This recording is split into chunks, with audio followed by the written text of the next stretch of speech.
Ada nggak di situ di dalam tafsir dihususkan hanya umat Islam? Nah, nggak ada kan kata Quraisy Shihab, tapi semua orang. Kalaunya namanya udah orang, agamanya apapun, pasti lewat dengan sirat tersebut.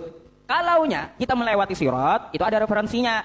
Kalau amal kebaikannya lebih banyak, maka dia akan mudah untuk melewati sirat tersebut. Maka dia akan melebar. Seperti kosakata yang Anda jabarkan tadi, jalan yang lebar gitu. Kalau amal kebaikannya bagus, makanya dinamakan sirat. Tetapi dia akan seperti rambut dibagi 7 dan lebih tajam daripada pedang kalau amal keburukannya itu lebih banyak. Ya, apalagi bagi orang yang kufur gitu, Pak Pendeta. Maka dia tidak akan bisa melewati jembatan sirat tersebut, makanya dia akan ditelan masuk ke bawah sirat. Ah, kayak gitu. Kenapa dinamakan sirat? Karena dia bisa melebar dan bisa menelan. Nah, kayak gitu Pak Pendeta. Ya. Siapa yang ditelan? Adalah orang kafir. Udah dijelaskan oleh Maryam 72-nya. Yang mengatakan Allah 3 dalam 1 itu akan ditelan sirat.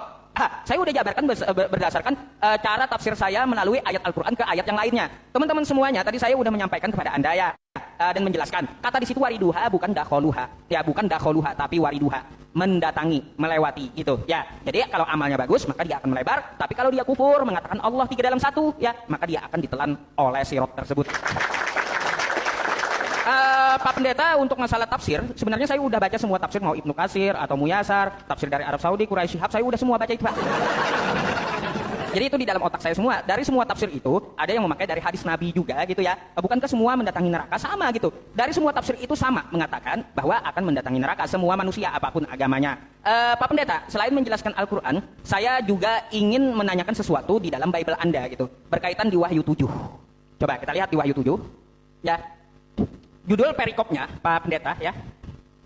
Judul perikopnya adalah orang-orang yang dimateraikan dari bangsa Israel. Ini judul di ayat keempatnya kalau kita baca, Pak Pendeta ya. Dan aku mendengar jumlah mereka yang dimateraikan itu 144.000 yang telah dimateraikan.